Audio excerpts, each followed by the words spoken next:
Hello, hello. Welcome to my cooking class. It's Jacqueline. It's Thursday. It's 3 o'clock, and I'm here to share a recipe. Now, most of the time when I do my cooking classes, I actually do main courses, but I thought I'd do something a little bit different today because we are going into the USA long weekend, and we just had the Canadian long weekend, and it's summer.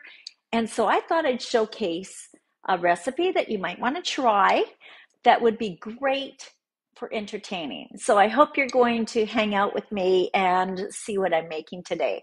Hey, Linda, nice to see you. So today what I'm going to be using is I'm going to be using some products that you may or may not be familiar with. This is our Louisiana Hot and Spicy, and this used to be in our product line, gosh, way back in the beginning, and then it left us for a period of time, but I am so super excited it's here.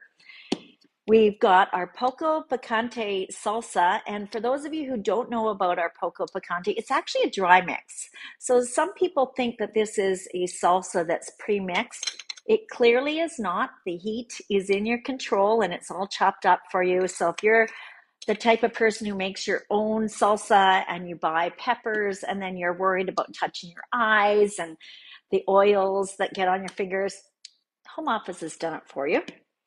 And then we're going to be focusing on our guacamole. And some people think that our guacamole actually has avocados in it. And stay away from it because they think it's in there. It's not. This actually is one of my favorite seasonings for eggs, believe it or not. So anyway, putting this all together, you can probably think that I'm going to do some sort of Mexican theme. And boy, you are so smart. Hey, Linda, nice to see you. So let's get started. I'm going to make what they call a Mexican sweet, well, it's street corn, but I'm not going to make it like a street corn on a stick because that's why they call it Mexican street corn in the first place. Instead, I'm going to make a Mexican sweet corn crostini. Yes, we're going to put it on some bread. So the first thing that I want to feature is, of course, our steamer. If you've seen our steamer, hey, Janice, nice to see you. If you've seen our steamer in action, you know that this is called the uh, the purple people feeder, and it's brilliant for so many different reasons. Always make sure when you put the lid on that you have the vents pointing away from you, because when you pull it out, steam can be quite dangerous. And so when you lift it, make sure that you lift it away from you, and you can see that the steam is coming off here. So just to save on time while I was cooking, I have cooked up corn. Now, what you're going to do to prep your corn, as you can see it's hot, is make sure you take a good knife and make sure you cut away at the end so that you can actually see the kernels of corn. This is important because I'm going to show you how many of you hate having that hair, the fiber.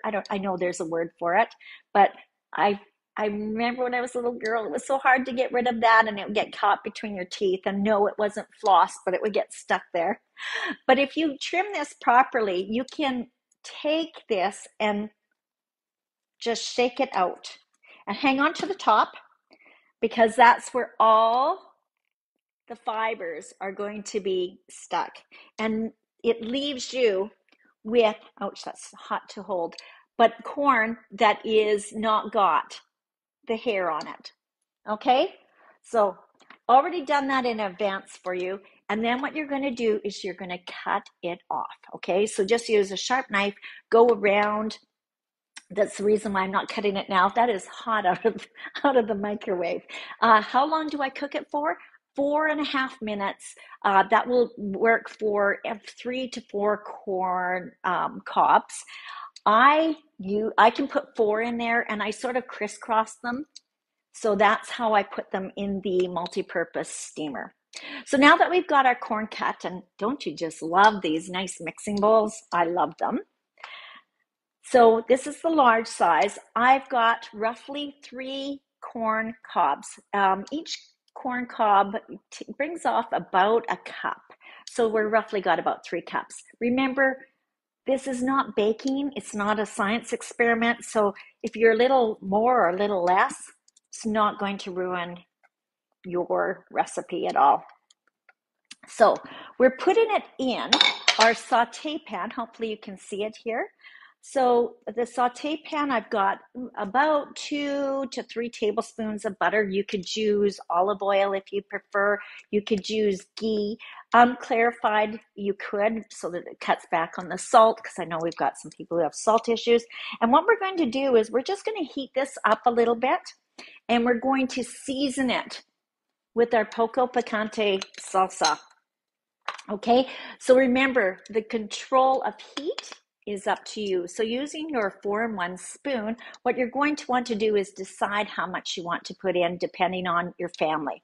My personal recommendation, because I know corn is rather mellow and I like a little bit of heat, and I'm going to be throwing in a few more things, I would recommend putting in a tablespoon, but it's really up to you. So inside here, it does say 2 tablespoons mixed to a cup of tomatoes. And I do know that that makes it quite zippy. So that's why I recommend start with a tablespoon. You can always kick it up a little bit later. So just shake that in there. We're just going to stir it up with our saute spoon.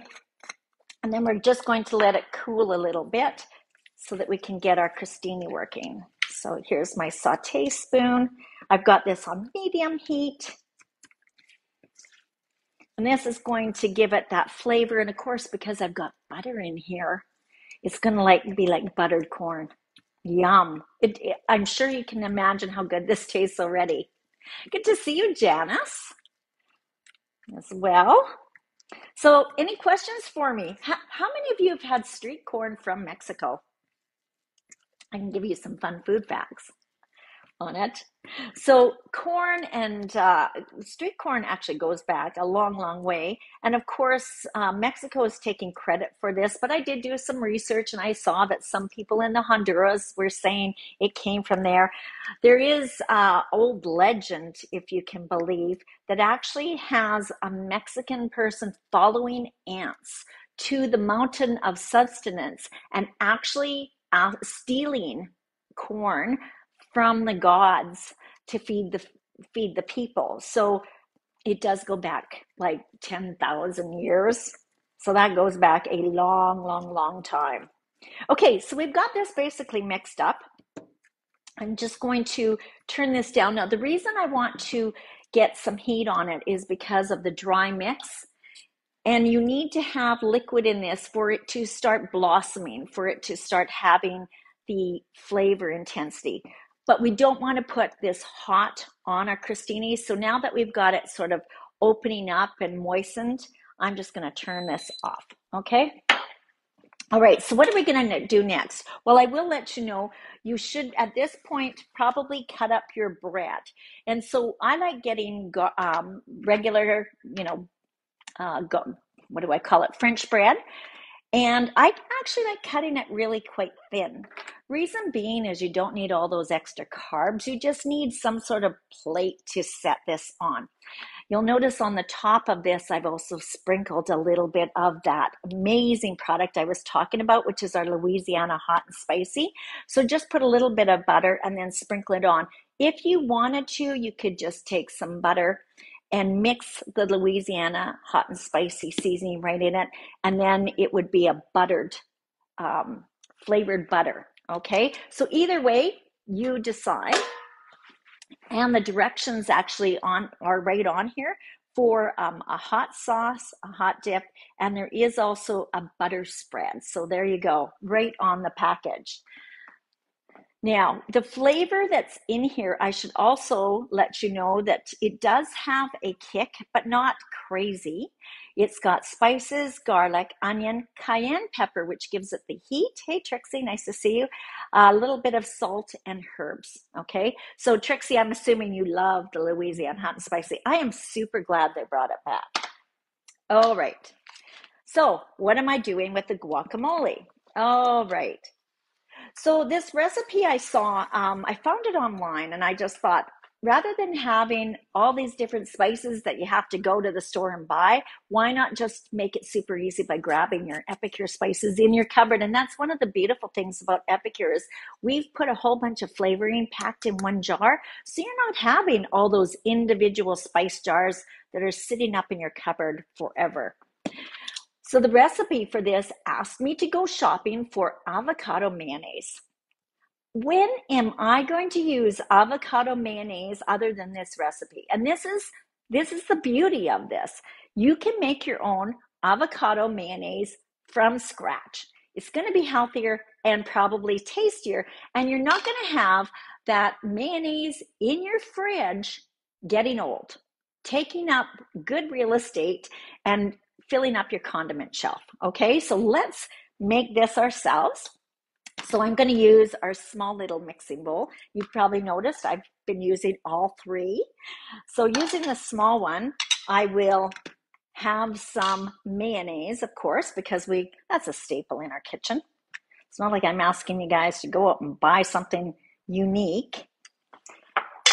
Yogurt, you should have yogurt because you're probably doing our protein powders in the morning. This is plain Greek yogurt. And we're going to add some of our seasoning mix. So grab your 4-in-1 spoon. And I'm going to recommend, for the amount that I'm doing right now, I'm going to recommend 2 teaspoons. I love the flavor of the guacamole. That's why I'm probably putting more than probably most, but it's not hot. The flavors in it here are onion, sea salt, red bell pepper, garlic, spices, herbs, and a little bit of chili. So just great flavoring.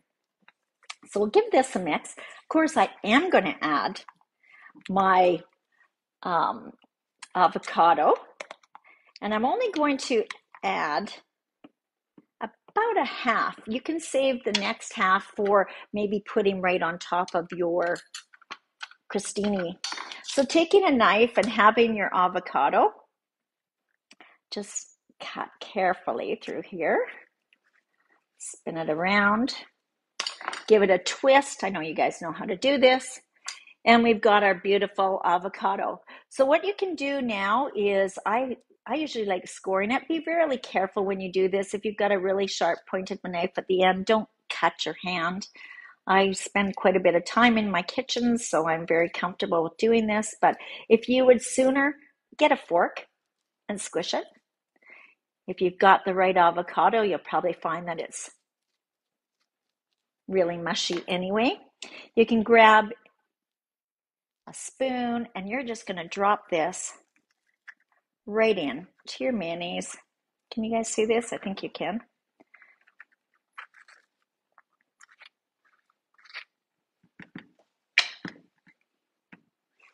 And you can just mix this up. You don't need a blender unless your avocado, hey, I should mention that. If your avocado is a little too hard, you can microwave it and you can also squish it with a fork. Okay, so that's an option as well. Because we want to get this inside with our tomatoes, our corn. Okay, that's the Mexican street corn. It's got this avocado mayonnaise that coats it, and then you put on some seasoning. Okay, so this is like an avocado crema, right? You can be really fancy with some names. Hey, Melanie, good to see you, and Kathleen and Nina. All right, so we've got this. Taking our saute spoon, and I'm going to go back to our big mix because I don't need to have it in the heat. I'm going to now take my cooled corn. I'm going to transfer it into my mixing bowl, my brand new sexy melamine mixing bowl. I have got a little bit of water here, and I should mention that if you do find that your avocado mayonnaise isn't the texture you want, feel free to add a little bit of water. I seriously do not need any extra. I will mention that I am going to put a little bit of lime in here, and you don't need much.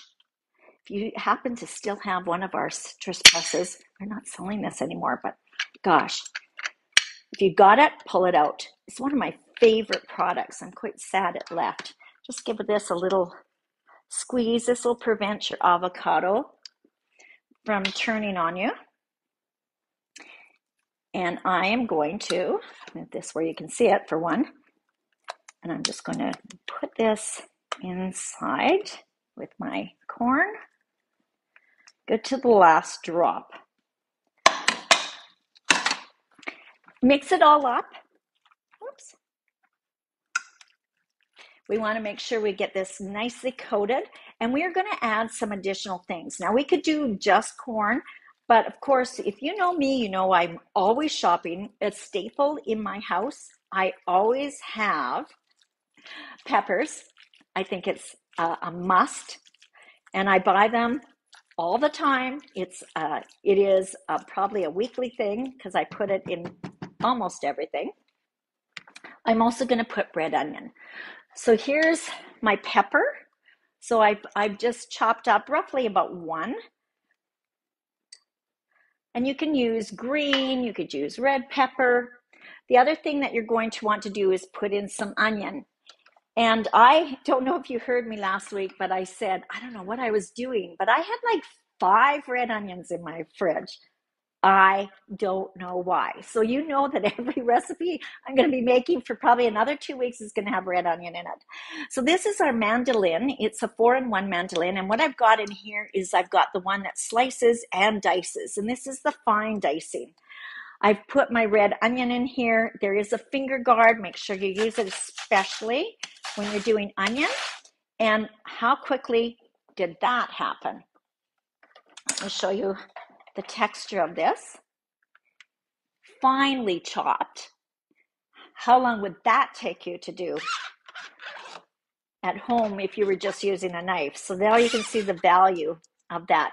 So depending on how much onion you like, you can choose to add it, add a lot, add some. Roughly because I had about a cup of pepper. And also I should mention, if your onion is really strong, because not every onion is the same, you may want to consider making that a factor of whether you want to put lots or not so much. So we'll just mix this up, and then I'm going to grab my crostini, and we're going to decorate up our little plate so you can entertain your guests for the long weekend. Street corn, by the way, I should mention as well, you should have cilantro. If you're not a big cilantro fan, put some green on it.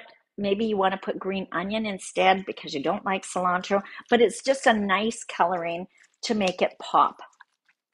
So we've got this all mixed.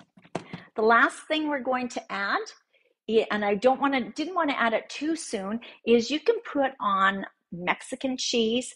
I don't have Mexican cheese on hand, but I am a big fan of feta, and feta works perfectly in here. So if you want to crumble some feta or put in some feta chunks, that would be perfect. Just so you get a little bit of the protein in there. And I put this in last so that I'm not, mushing it up too much. I do want to have nice little chunks in there for my guests. All right, so getting my crostini here. I'll just move this out of the way.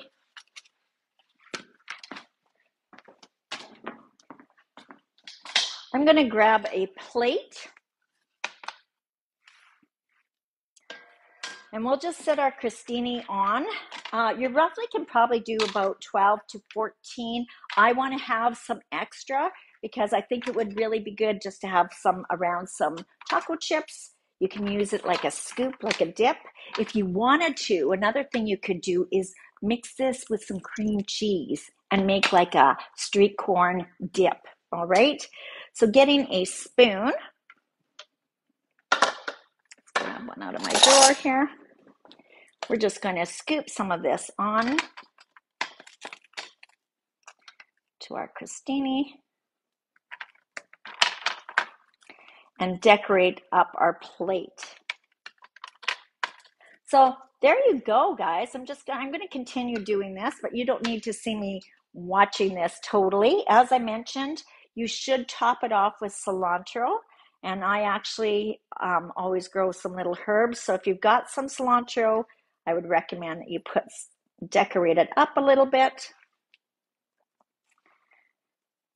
Again, if you don't like cilantro, put some green onion on there. I mean, you could even, if you had parsley, you could put parsley on as well. You could decorate up your tray with some cilantro or parsley, but this is basically what you're going to get. Isn't that great? So I'm going to continue doing this. I hope you enjoyed the cooking class. Hey, nice to see you, Shelley. And I will post a picture of this, but I'm going to tell you, I'm going to taste so you know how good it is. Imagine what this tastes like. So good. How can you go wrong with corn, avocado, onion, and pepper? And all our great spices. So thanks so much for watching, everyone. Have a fabulous long weekend to all my American friends. And for you Canadians, I'm glad that I got off here quick, because while I've been on here, it popped up that we were going to have a severe thunderstorm. So at least I have still some power. So I'm going to say goodbye for now. Hope to see you next Thursday, where I'm going to come up with something with probably red onion. Take care, everyone. Bye for now, and thanks for watching.